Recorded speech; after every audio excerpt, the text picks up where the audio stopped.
Hi, எல்லோருக்கும் வணக்கம். Bigg Boss season 7 Tamil. So promo 3 வந்து ரிலீஸ் ஆயிருக்கு. அதை பற்றி நம்ம கண்டிப்பாக டிஸ்கஸ் பண்ணலாம். இந்த ப்ரொமோவில் வந்து பார்த்தீங்க அப்படின்னா கமல் சார் வந்து பார்த்தீங்கன்னா வீட்டில் என்னடா இவ்வளோ கூட்டமாக இருக்குது, 2 எவிக்ஷன் பண்ணிடலாமா, ஒரு பெட்டி ஒரு எவிக்ஷன் பண்ணிடலாமா, என்ன பண்ணுறது, இத்தனை பேர் இருக்காங்களே அப்படின்னு நம்ம பேசிகிட்டு இருக்கும்போது உள்ளே பார்க்குறாரு. ஓ, நீங்கள் வந்துட்டீங்களா, சாரி, நான் மைண்ட் வாய்ஸ் நினச்சி பேசிகிட்டு இருக்கேன், என்னை மன்னித்து விடுங்கள் அப்படின்றாரு. ஸோ அதுக்கடுத்து வந்து பார்த்தீங்கன்னா என்ன, ஒரு எவிக்ஷன் பண்ணிடுவோமா, இந்த ஒரு பேர் இத்தனை பேரில் எதுக்கு போகிறாங்க, அதுவும் இந்த நாளில் 91 நாளில் அப்படிங்கிறத யோசிக்கணும்ல அப்படின்னு சொல்லி பேசிகிட்டு இருக்காரு. அப்போ வந்து பார்த்தீங்கன்னா ரொம்ப பசியோடு இருக்கார் போல் அப்படிங்கிற மாதிரி நேற்றே வந்து ஃபீல் பண்ணிட்டாங்க கமல் சார். ஸோ இன்றைக்கி கண்டிப்பாக 2 இது தூக்குவார் அப்படின்னு சொல்லிட்டு அதே மாதிரி 2 தூக்க போகிறார் அப்படிங்கிறது கன்ஃபார்ம் ஆகிடுச்சு. ஸோ யார் அந்த நபர் அப்படிங்கிறது உங்களுக்கு தெரியும்.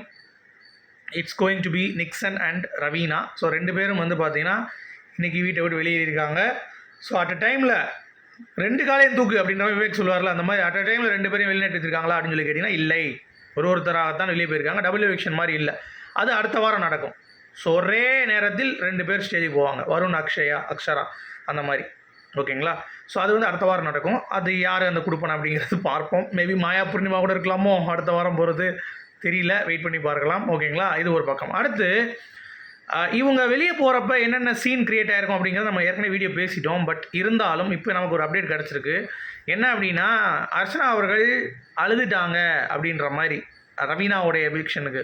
ஏன்னா அவங்க ரொம்ப அப்படியே பாச பிணைப்பில் அப்படியே பின்னி பெடரி அப்படியே உள்ளே போய் கிஸ் அடிக்கிறது என்ன, கிரிஞ்சு பண்ணுறது என்ன, இந்த மாதிரி ஏகப்பட்ட விஷயங்கள் பாப்பா அப்படின்ற மாதிரி பண்ணிட்டு இருந்தாங்கல்ல. ஸோ அந்த ஒரு இம்பேக்ட் தான் எவனும் எதிர்பார்த்துருக்க மாட்டான் எனக்கு ரவீனா போவாங்க அப்படின்னு சொல்லிட்டு.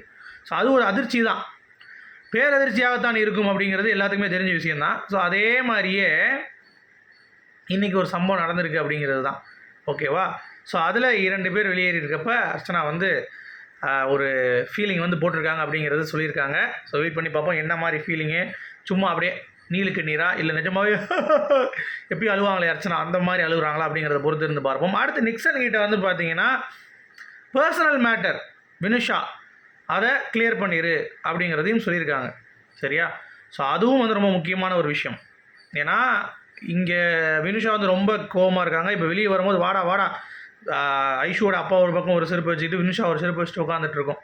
வெளியே வந்தானே 2 பேர் மூஞ்சிலேயே 2 தூக்கி போட்டு அவங்க வேலையை பார்க்க போயிடலாம் அப்படிங்கிறது தான். ஏன்னா 2 பேர் கேமையும் அவன் வந்து ஸ்பாயில் பண்ணிட்டான் அப்படிங்கிறது எல்லாத்துக்குமே தெரிஞ்ச விஷயம் தான். ஒருத்தவங்க வந்து எமோஷனல் அட்டாக் பண்ணி முடிச்சிட்டான், இன்னொருத்தவங்களை வந்து கண்ணாடி குடுவை வழியாக உம்மா கொடுத்து விட்டு அந்த பெண்ணையும் வந்து பார்த்திங்கன்னா கேம் விளையாட முடியாமல் மாயாவுடைய அறுவலைப்படி இந்த மாதிரி நடந்திருக்கு.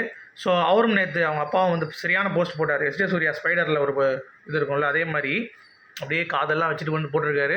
ஸோ அது ஒன்று. ஸோ எமோஷனலாக கடைசியாக வந்து பார்த்திங்கன்னா நிக்சன் ஒரு பாடல் வந்து பாடியிருக்காரு, ரேப். உனக்கண்ணை இருக்கிற மடியில் மணக்கிற மடியில் நடக்கிற பார் அடினா நடி அப்படின்ட்டு. அந்த மாயா பூர்ணிமாவோட இதுதான் பயங்கரமாக இருக்கும். ஏன்னா இப்போ இருக்கிறதுல எஞ்சி இருக்கிறதுல அவங்க ஒருத்தவங்க தான் டீமு, எல்லாத்தையும் தூக்கிட்டாங்க. மாயா பூர்ணிமாவுடைய கேங் எல்லாம் நொறுங்கிடுச்சு, பார்த்தீங்களா இல்லையா. அக்ஷயா, ஜோவிகா, சரவண விக்ரம், ஐஷு, நிக்சன், இந்த மாதிரி ஒரு பெரிய டீம் வந்து பார்த்திங்கன்னா இப்போ இருந்துச்சு. இப்போ அது இல்லை, இப்போ ஜஸ்ட் மாயா பூர்ணிமா அப்படி மட்டும்தான் இருக்குது. அடுத்த வாரம் இதில் 1 டிக்கெட் கலண்டுரும், கண்டிப்பாக கலண்டுரும். ஸோ அப்படியே கடன்னு வீக் ஆகிரும். இதுதான் தினேஷ் சொன்னார், அவங்கள சுற்றி இருக்கிற ஆட்கள் போக அவங்க வந்து வீக் ஆவாங்க அப்படின்னு சொல்லிட்டு ரொம்ப வீக் ஆகிட்டாங்க அப்படிங்கிறது தான். இன்றைக்கி புலம்பல்கள் ரொம்ப ஜாஸ்தியாக இருக்கும். அதுவும் பூர்ணிமாவின் புலம்பல்கள் அப்படின்னு சொல்லிட்டு இரவு புலம்பல்கள்னு சொல்லிட்டு ஒரு கண்டென்ட்டே தனியாக பண்ணலாம். கிடையாது அப்படின்ற மாதிரி நிறைய கிடையாது சொல்லி பிகேஸ் இன்றைக்கி நிறையா வரப்போகுது அப்படிங்கிறது தான். ஸோ வெயிட் பண்ணி பார்க்கலாம், உங்களுடைய கருத்துக்கள் என்ன அப்படிங்கிறத சொல்லுங்கள். ஸோ இன்றைக்கி ரவீனா மற்றும் நிக்சன் இந்த பிக் பாஸ் வீட்டை விட்டு வெளியேறியிருக்கார்கள் அப்படிங்கிறத சொல்லிட்டு 3 மணி ப்ரோமோ லைவில் மீண்டும் சந்திப்போம். Thank you guys, good bye.